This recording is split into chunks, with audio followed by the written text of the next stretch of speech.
Assalamualaikum warahmatullahi wabarakatuh.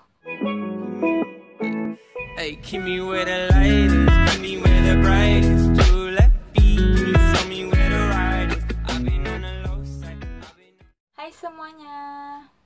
Perkenalkan, nama saya Ika Fatmawati. Saya di sini akan membahas tentang anxiety disorder. Apa sih anxiety itu? Banyak loh orang yang belum mengetahui apa itu anxiety. Anxiety menurut ilmu psikologi adalah rasa cemas. Rasa kecemasan merupakan rasa kekhawatiran yang kurang mendasar dan tidak jelas. Rasa khawatir ini mengeluhkan tentang sesuatu yang buruk mungkin akan terjadi nanti.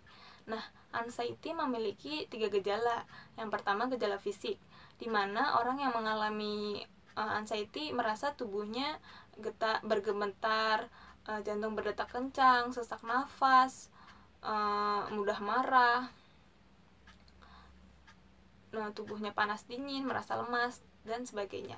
Nah, yang kedua ada gejala behavioral. Biasanya orang yang mengalami anxiety ini berperilaku menghindar dari situasi. Nah, yang terakhir ada gejala kognitif berkaitan dengan pola pikir. Misalkan mereka merasa tidak mampu untuk mengatasi masalah mereka sulit berkonsentrasi, pikiran mereka merasa campur aduk, kemudian merasa khawatir tentang sesuatu yang buruk, seperti itu.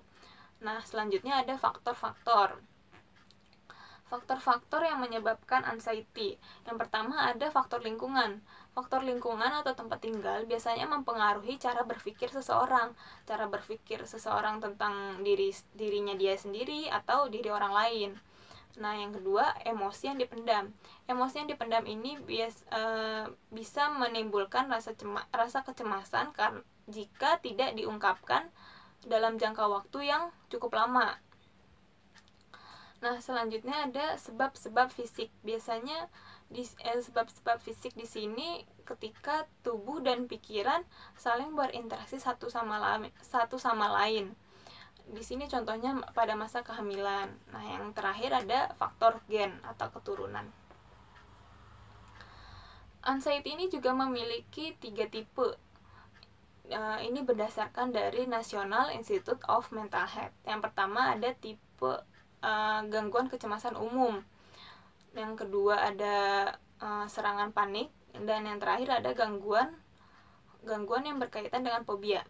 Kita akan membahas tentang gangguan kecemasan umum. Biasanya di sini orang-orang akan menunjukkan atau memperlihatkan rasa kekhawatiran mereka terhadap interaksi satu sama lain, kehidupan sehari-hari mereka, pekerjaan mereka, atau kesehatan pribadi mereka. Dan ini berlangsung selama setidaknya 6 bulan. Nah, yang kedua ada panic attack atau serangan panik. Serangan panik ini bisa terjadi di luar dugaan atau ada juga pemicunya.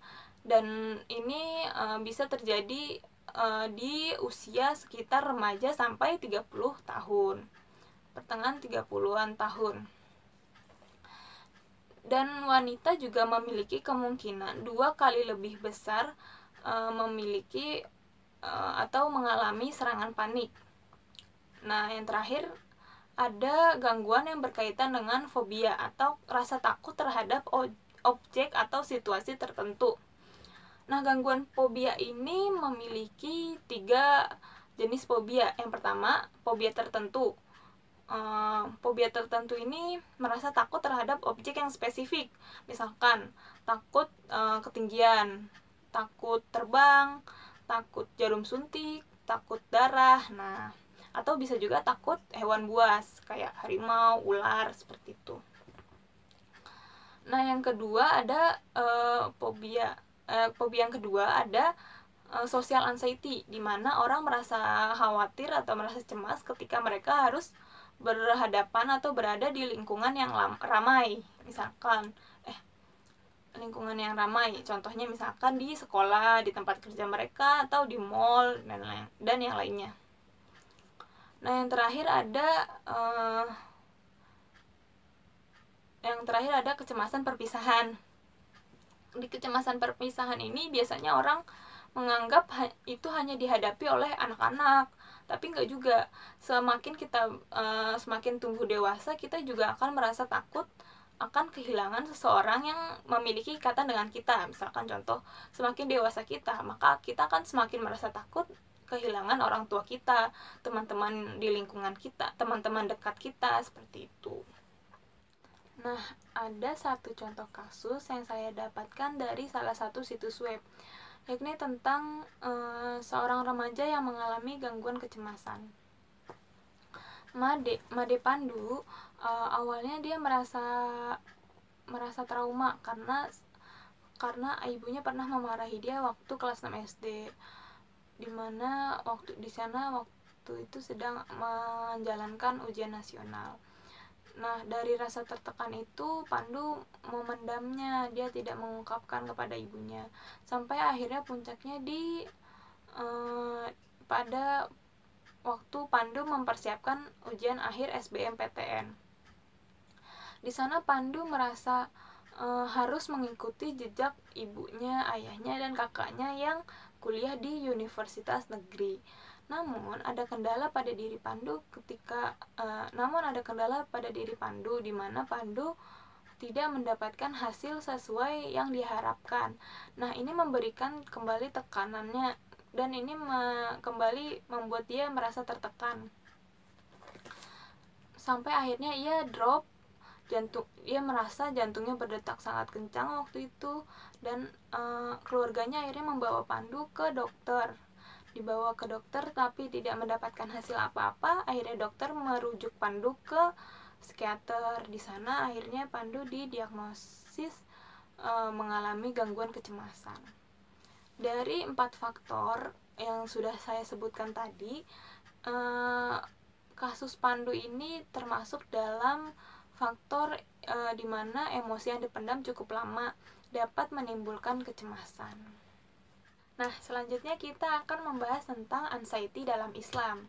Mengenai mencemaskan hari esok, Sayyidina Umar bin Khattab pernah berkata bahwa apabila kita berada di pagi hari, maka jangan memikirkan sore hari. Itu sabda tersebut mengandung makna bahwa kita harus memfokuskan apa yang kita lakukan sekarang dan jangan memikirkan apa yang akan terjadi di kemudian hari, seperti itu.